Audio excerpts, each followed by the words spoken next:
اور جو بھی کیٹیگریز وغیرہ ہوتی ہیں ویزے کی وہ سارے کے سارے ویزے آپ کو ملیں گے. وہ تمہارے اپنے ہیں, وہ ہمارے بھائی ہیں, ہم اس کو شدید کنڈیم کرتے ہیں. اس سی پیک کو توسیع مل رہی ہے کہ افغانستان بھی اس میں شامل ہو گیا ہے. گرین پاسپورٹ دے کر پاکستانیوں کو عزت نہیں دی جاتی تھی. ان کی اوقات کیا ہے, چاند گاڑی چلانے والی, اور ان کو آپ نے رافیل میں بٹھا دیا. اور ہر پاکستانی سٹیزنز کے لیے اس میں خوشخبریاں ہیں. 19 سال کے بعد یہ پابندی ختم ہوئی ہے. یہ سارا کا سارا کریڈٹ جو جاتا ہے یہ army chief field marshal general Syed Asim Munir صاحب کو جاتا ہے. ایجنٹس کے ہاتھوں نہ چڑھ جائے گا جو کہ آپ سے لاکھوں اسرائیل کے 22 فوجی کمانڈرز مبینہ طور پر اچانک لاپتہ ہو گئے. پاکستانی اسپیشل فورسز کے ہاتھوں گرفتار ہوئے ہیں. Pakistani Markhor every where. بسم اللہ الرحمن الرحیم. السلام علیکم ناظرین کرام, میں ہوں دلیل عثمان اور آپ دیکھ رہے ہیں میرا یوٹیوب چینل.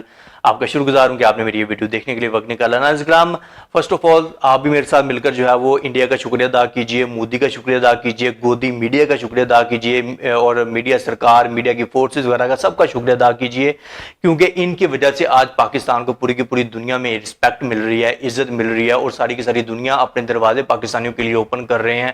اور ان میں جو سرفرست ہے وہ کویت ہے, کہ کویت نے جو بین لگایا ہوا تھا 2011 سے, آئی تھنک کئی سالوں سے پاکستان کے اوپر بین لگایا ہوا تھا کہ پاکستانی کویت نہیں جا سکتے ہیں, کہ بین تھا.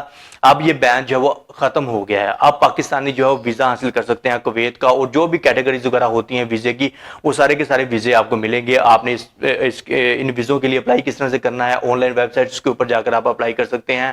اور ہم نے اپنی فورسز کا, اپنی گورنمنٹ کا شکریہ ادا نہیں کرنا ہے, ہم نے اپنے آرمی چیف صاحب کا شکریہ ادا نہیں کرنا ہے, کیونکہ کہ بھائی وہ تمہارے اپنے ہیں, وہ ہمارے بھائی ہیں, وہ تمہارے اپنے ہیں.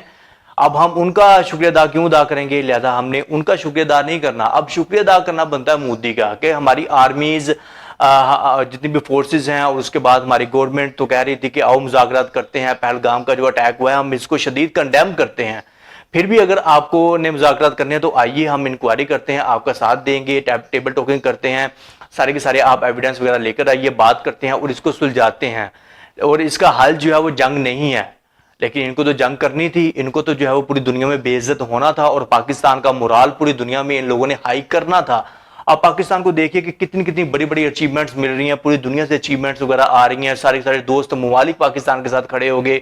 اس کے بعد چائنا اور افغانستان کے ساتھ مل کر اس سی پیک کو توسیع مل رہی ہے کہ افغانستان بھی اس میں شامل ہو گیا ہے. کہ بھائی جب آپ اچھا پرفارم کرتے ہو نا, آپ اگر کسی جنگ میں اچھی طریقے سے پرفارم کرتے ہو, آپ دشمن کے دانت کھٹے کرتے ہو, ان کو ہراتے ہو, وہ دشمن جو ڈپلومیٹک لیول کے اوپر جا کر کہہ رہا ہوتا ہے کہ ہم جو ہے وہ ہماری آرمی اس طرح ہے, ہمارے اکانومی ہائی لیول کے اوپر ہے,